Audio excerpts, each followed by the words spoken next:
துணை முதலமைச்சர் ஓ பன்னீர்செல்வம் தான் டிடிவி தினகரனை சந்தித்தது உண்மைதான் என்றும், ஆனால் முதலமைச்சராக தினகரன் தான் விரும்பினார் என்றும் விளக்கம் அளித்திருந்த நிலையில் டிடிவி தினகரன் மீண்டும் ஓர் புயலை கிளப்பியுள்ளார். அதனை தற்போது காணலாம். நான் தர்மயுத்தம் நடத்தி கொண்டிருக்கிறேன். அண்ணன் எடப்பாடி அவர்களும் தினகரன் அவர்களும் பிரிந்து விட்டார்கள். தினந்தோறும் இந்த ஆட்சிக்காகவும் தினந்தோறும் இந்த ஆட்சிக்கவும் 2 நாளைக்காகவும் 1 வாரங்களும் என்று அவர் சொல்லிக் கொண்டிருக்கின்ற நிலையில் நான் கவலை அடைந்து அம்மா ஆட்சி கவலைக்கு இந்த மாதிரி ஒரு மோசமான செயலை இருந்ததுக்கு வாய்ப்பே இல்லை போல நினைக்கிறோம். அந்த நிலைமை போயிட்டே இருக்கு. அப்பொழுதுதான் அவருக்கு நண்பர் எனக்கு நண்பர் அவர் மூலமாக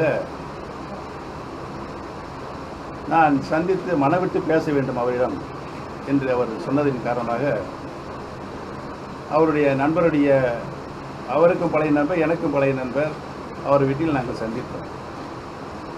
சந்தித்து வந்து அவர் ஏதோ மனம் திரும்பி தான் நம்மளை சந்தித்து மனவிட்டு பேச வருவார் என்று நினைத்தால் மீண்டும் அவர் முன்பு பேட்டிகளில் என்ன சொன்னாரோ அதையே திரும்ப என்னிடம் ரிப்பீட் பண்ணார்.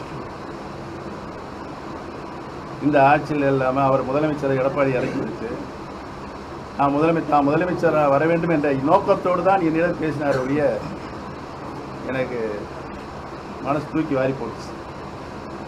அதுக்கு எனக்கு உடன்பாடு இல்லை என்ற நிலையை நான் எடுத்து வந்துட்டேன். அதற்கு பின்னால் தான் நாங்கள் அவசரமாக இந்த நிலைமையிலிருந்து நீடிக்கக்கூடாது என்பதற்காகவே நாங்கள் கூடி பேசி ஒன்றாக இணைந்தோம். நாங்கள் நடந்தது ஜூலை 12 சந்தித்தது சேர்ந்தது அதற்கு அடுத்த மாதம் செப்டம்பர் ஆகஸ்ட் 21.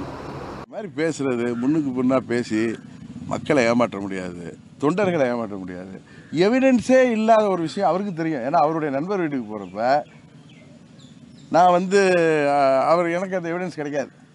ஆனால் ஒத்துக்கிட்டாருன்னா அதுக்கு காரணம் நான் ஒரு வார்த்தை சொன்னேன்ல, அதில் சில ரகசியங்கள் இருக்குது, அதனால் அவர் ஒத்தாகணும்னு. அதேமாதிரி இப்பயும் சொல்கிறேன், சில ரகசியங்கள் இருக்குது, சில சூட்சமங்கள் இருக்குது.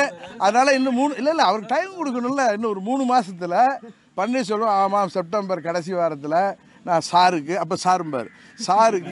நான் அந்த நம்பர் மூலம் கேட்டு அனுப்பியது உண்மைன்னு சொல்கிறாரா இல்லையா பாருங்க. முக்கிய நிகழ்வுகளை அறிந்து கொள்ள காவிரி நியூஸ் யூடியூப் சேனலை சப்ஸ்கிரைப் செய்யுங்கள். உடனுக்குடன் செய்திகளை தெரிந்து கொள்ள காவிரி நியூஸ் சமூக வலைதளங்களோடு எப்போதும் இணைந்திருங்கள்.